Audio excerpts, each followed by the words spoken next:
Velveteen Rabbit by Margery Williams.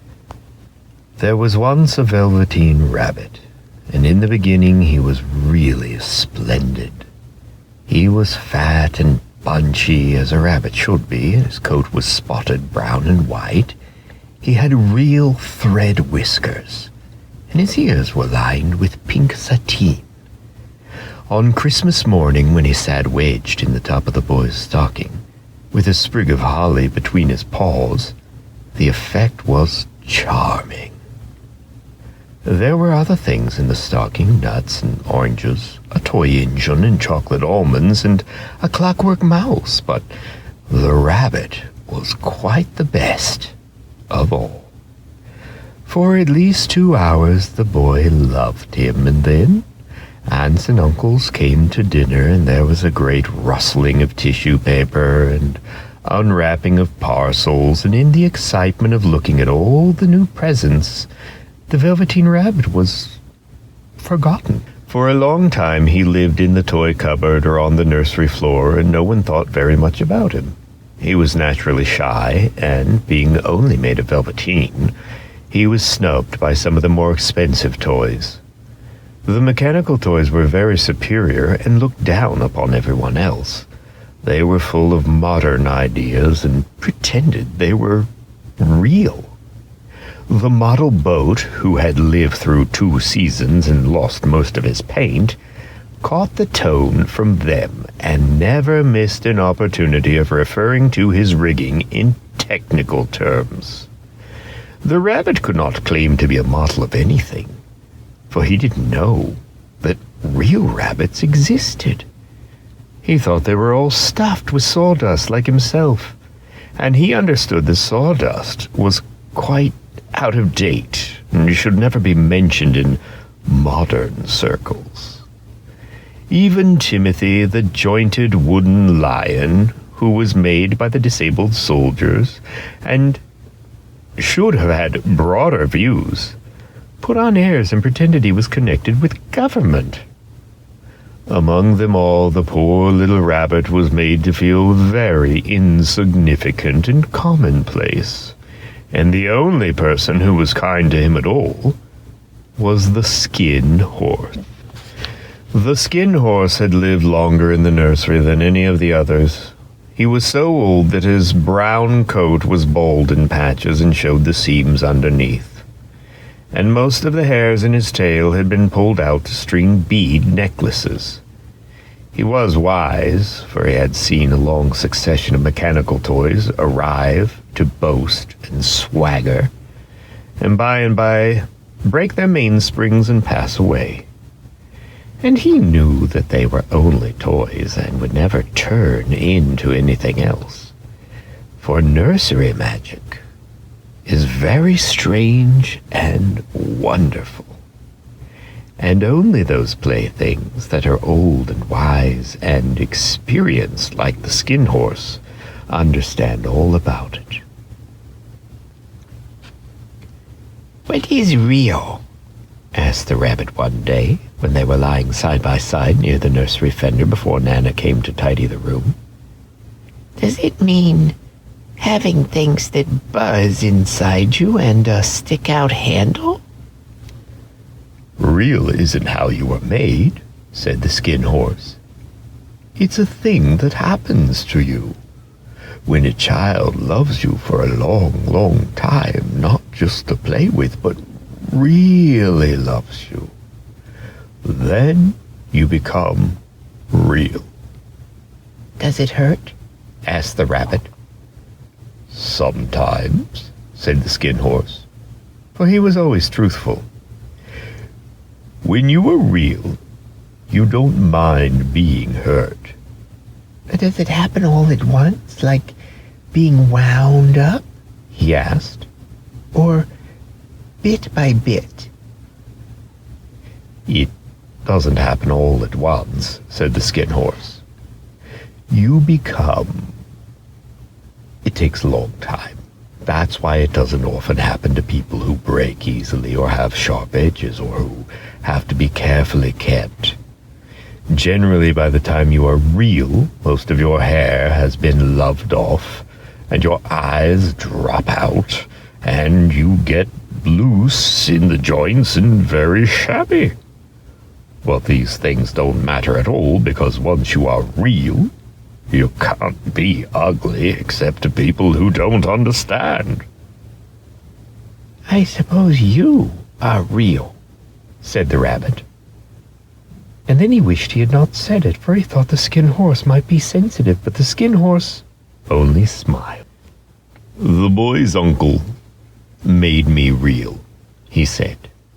That was a great many years ago, but once you are real, you can't become unreal again. It lasts for always. The rabbit sighed. He thought it would be a long time before this magic called real happened to him. He longed to become real, to know what it felt like, and yet the idea of growing shabby and losing his eyes and whiskers was rather sad. He wished that he could become it without these uncomfortable things happening to him. There was a person called Nana who ruled the nursery. Sometimes she took no notice of the playthings lying about, and sometimes, for no reason whatever, she went swooping about like a great wind and hustled them away in cupboards. She called this tidying up, and the playthings all hated it, especially the tin ones. The rabbit didn't mind it so much, for wherever he was thrown, he came down soft. One evening when the boy was going to bed, he couldn't find the china dog that always slept with him. Nana was in a hurry, and it was too much trouble to hunt for china dogs at bedtime, so she simply looked about her, and seeing that the toy cupboard door stood open, she made a swoop. Here, she said, take your old bunny. He'll do to sleep with you. And she dragged the rabbit out by one ear and put him into the boy's arms. That night, and for many nights after, the Velveteen Rabbit slept in the boy's bed. At first he found it rather uncomfortable, for the boy hugged him very tight, and sometimes he rolled over on him, and sometimes he pushed him so far under the pillow that the rabbit could scarcely breathe.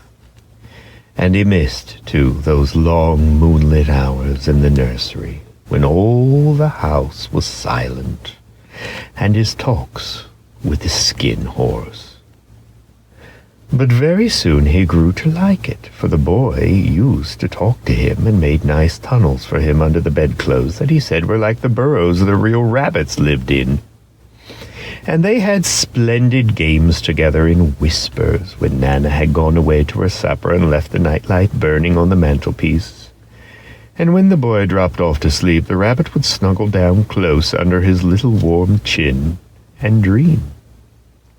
But the boy's hand clasped close around him all night long.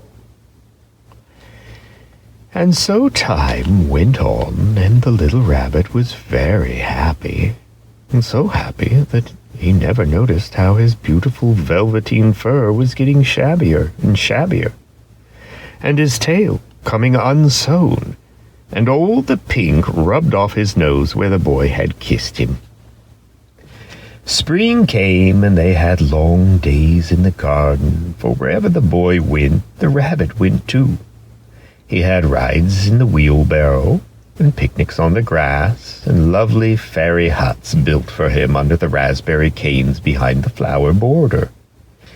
And once, when the boy was called away suddenly to go out to tea, the rabbit was left out on the lawn until long after dusk. And Nana had to come and look for him with the candle, because the boy couldn't go to sleep unless he was there. He was wet through with dew, and quite earthy from diving into the burrows the boy had made for him in the flower bed. And Nana grumbled as she rubbed him off with a corner of her apron. You must have your old bunny, she said. Fancy all that fuss for a toy. The boy sat up in bed and stretched out his hands. Give me my bunny, he said. You mustn't say that. He isn't a toy. He's real.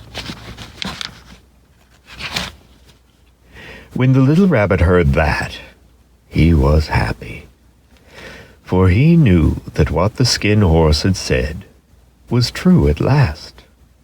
The nursery magic had happened to him, and he was a toy no longer. He was real. The boy himself had said it. That night he was almost too happy to sleep, and so much love stirred in his little sawdust heart that it almost burst. And into his boot-button eyes that had long ago lost their polish there came a look of wisdom and beauty, so that even Nana noticed it next morning when she picked him up and said, "I declare, if that old bunny hasn't got quite a knowing expression." That was a wonderful summer. Near the house where they lived there was a wood, and in the long June evenings the boy liked to go there after tea to play. He took the Velveteen Rabbit with him, and before he wandered off to pick flowers or play at brigands among the trees, he always made the rabbit a little nest somewhere among the bracken, where he would be cozy, for he was a kind-hearted little boy, and he liked Bunny to be comfortable. One evening, while the rabbit was lying there alone, watching the ants that ran to and fro between his velvet paws in the grass, he saw two strange beings creep out of the tall bracken near him. They were rabbits like himself, but quite furry and brand new. They must have been very well made, for their seams didn't show at all, and they changed shape in a queer way when they moved. One minute they were long and thin, and the next minute fat and bunchy, instead of always staying the same, as he did. Their feet padded softly on the ground, and they crept quite close to him, twitching their noses, while the rabbit stared hard to see which side the clockwork stuck out. For he knew that people who jump generally have to have something wind them up. But he couldn't see it. They were evidently a new kind of rabbit altogether. They stared at him, and the little rabbit stared back, and all the time their noses twitched. "Why don't you get up and play with us?" one of them asked. "I don't feel like it," said the rabbit, for he didn't want to explain that he had no clockwork. "Oh," said the furry rabbit, "it's as easy as anything." And he gave a big hop sideways and stood on his hind legs. "I don't believe you can," he said. "I can," said the little rabbit. "I can jump higher than anything." He meant when the boy threw him, but of course he didn't want to say so. "Can you hop on your hind legs?" asked the furry rabbit. That was a dreadful question, for the Velveteen Rabbit had no hind legs at all. The back of him was made all in one piece, like a pincushion. He sat still in the bracken and hoped that the other rabbits wouldn't notice. "I don't want to," he said again. But the wild rabbits have very sharp eyes, and this one stretched out his neck and looked. "He hasn't got any hind legs," he called out. "Fancy a rabbit without any hind legs." And he began to laugh. "I have," cried the little rabbit. "I have got hind legs. I am sitting on them." "Then stretch them out and show me like this," said the wild rabbit. And he began to whirl round and dance till the rabbit got quite dizzy. "I don't like dancing," he said. "I'd rather sit still." But all the while he was longing to dance, for a funny new tickly feeling ran through him, and he felt he would give anything in the world to be able to jump about like these rabbits did. The strange rabbit stopped dancing and came quite close. He came so close this time that his long whiskers brushed the Velveteen Rabbit's ear. And then he wrinkled his nose suddenly and flattened his ears and jumped backwards. "He doesn't smell right," he exclaimed. "He isn't a rabbit at all. He isn't real." "I am real," said the little rabbit. "I am real. The boy said so." And he nearly began to cry. Just then there was a sound of footsteps, and the boy ran past near them, and with a stamp of feet and a flash of white tails, the two strange rabbits disappeared. "Come back and play with me," called the little rabbit. "Oh, do come back. I know I am real." But there was no answer. Only the little ants ran to and fro, and the bracken swayed gently where the two strangers had passed. The Velveteen Rabbit was all alone. "Oh dear," he thought. "Why did they run away like that? Why couldn't they stop and talk to me?" For a long time he lay very still, watching the bracken and hoping that they would come back. But they never returned, and presently the sun sank lower, and the little white moths fluttered out, and the boy came and carried him home. Weeks passed, and the little rabbit grew very old and shabby, but the boy loved him just as much. He loved him so hard that he loved all his whiskers off, and the pink lining to his ears turned gray, and his brown spots faded. He even began to lose his shape, and he scarcely looked like a rabbit anymore, except to the boy. To him he was always beautiful, and that was all that the little rabbit cared about.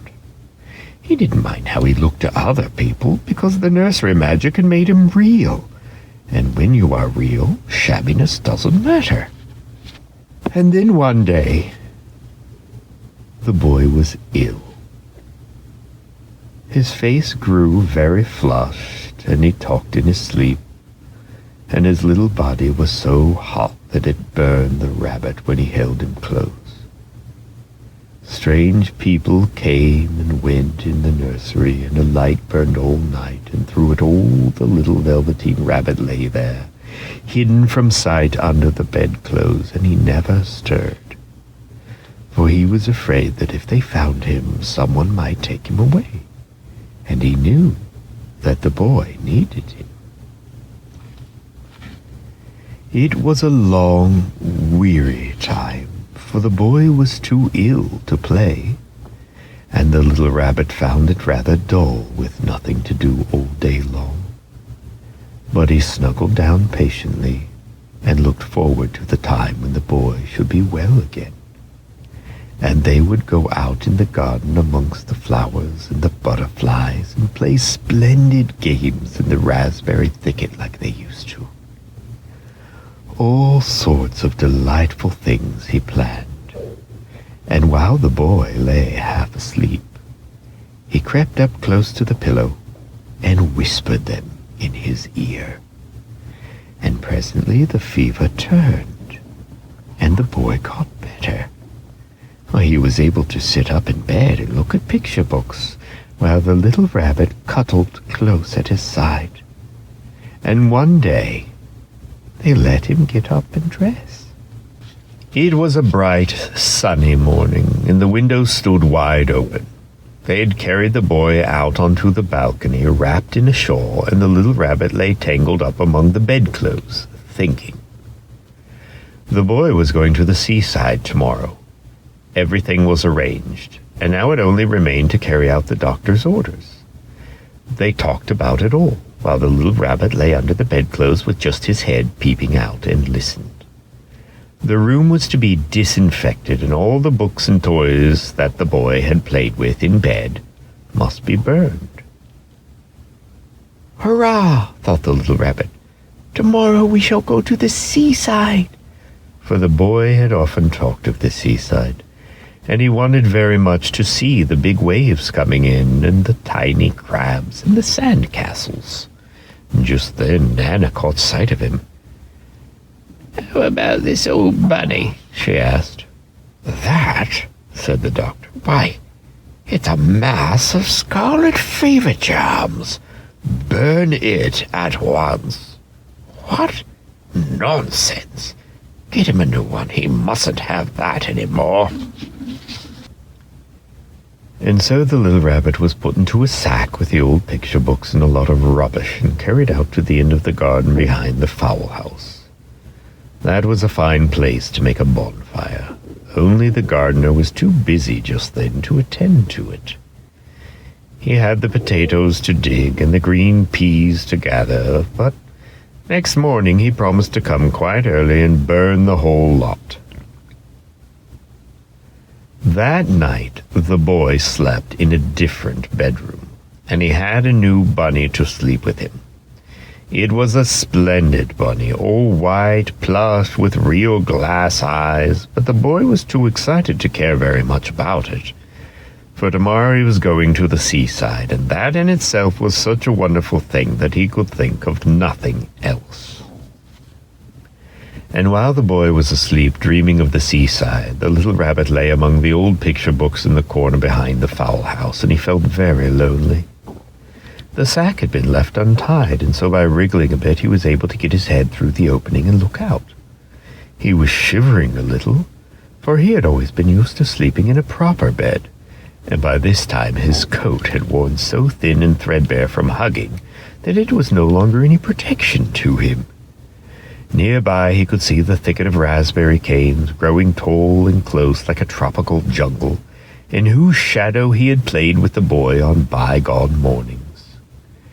He thought of those long, sunlit hours in the garden, how happy they were, and a great sadness came over him. He seemed to see them all pass before him, each more beautiful than the other.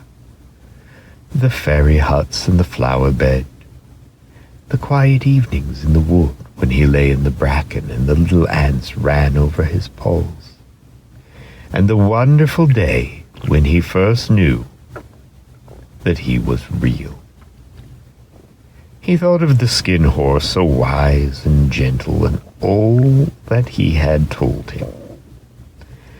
Of what use was it to be loved and lose one's beauty and become real if it all ended like this? And a tear, a real tear, trickled down his little shabby velvet nose and fell to the ground. And then a strange thing happened. For where the tear had fallen, a flower grew out of the ground. A mysterious flower, not at all like any that grew in the garden. It had slender green leaves the color of emeralds, and in the center of the leaves a blossom like a golden cup. It was so beautiful that the little rabbit forgot to cry and just lay there watching it. And presently the blossom opened, and out of it there stepped a fairy. She was quite the loveliest fairy in the whole world.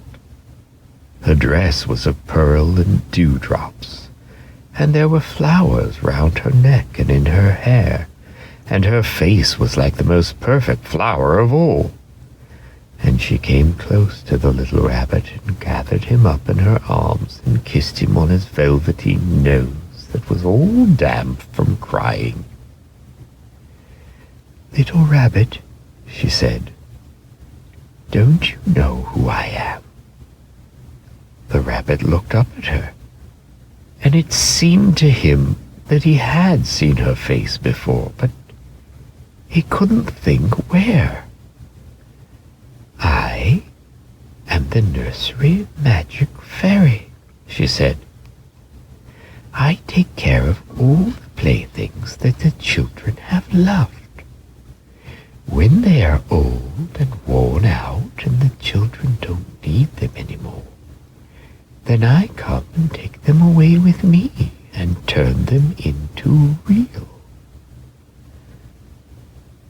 "Wasn't I real before?" asked the little rabbit. "You were real to the boy," the fairy said, "because he loved you. Now you shall be real to everyone." And she held the little rabbit close in her arms and flew with him into the wood. It was light now, for the moon had risen. All the forest was beautiful, and the fronds of the bracken shone like frosted silver. In the open glade, between the tree trunks, the wild rabbits danced with their shadows on the velvet grass. But when they saw the fairy, they all stopped dancing and stood round in a ring to stare at her. "I've brought you a new playfellow," the fairy said. "You must be very kind to him and teach him all he needs to know in Rabbitland, for he is going to live with you forever and ever." And she kissed the little rabbit again and put him down on the grass. "Play, little rabbit," she said. But the little rabbit sat quite still for a moment and never moved. For when he saw the wild rabbits dancing around him, he suddenly remembered about his hind legs, and he didn't want them to see that he was made all in one piece. He did not know that when the fairy kissed him that last time, she had changed him altogether. And he might have sat there a long time, too shy to move, if just then something hadn't tickled his nose. And before he thought what he was doing, he lifted his hind toe to scratch it. And he found that he actually had hind legs. Instead of dingy velveteen, he had brown fur, soft and shiny. His ears twitched by themselves, and his whiskers were so long that they brushed the grass. He gave one leap, and the joy of using those hind legs was so great that he went springing about the turf on them, jumping sideways and whirling round as the others did, and he grew so excited that when at last he did stop to look for the fairy, she had gone. He was a real rabbit at last, at home with the other rabbits. Autumn passed, and winter, and in the spring, when the days grew warm and sunny, the boy went out to play in the wood behind the house. And while he was playing, 2 rabbits crept out from the bracken and peeped at him. One of them was brown all over, but the other had strange markings under his fur, as though long ago he had been spotted, and the spots still showed through. And about his little soft nose and his round black eyes there was something familiar, so that the boy thought to himself, "Why, he looks just like my old bunny that was lost when I had scarlet fever." But he never knew that it really was his own bunny, come back to look at the child who had first helped him to be real.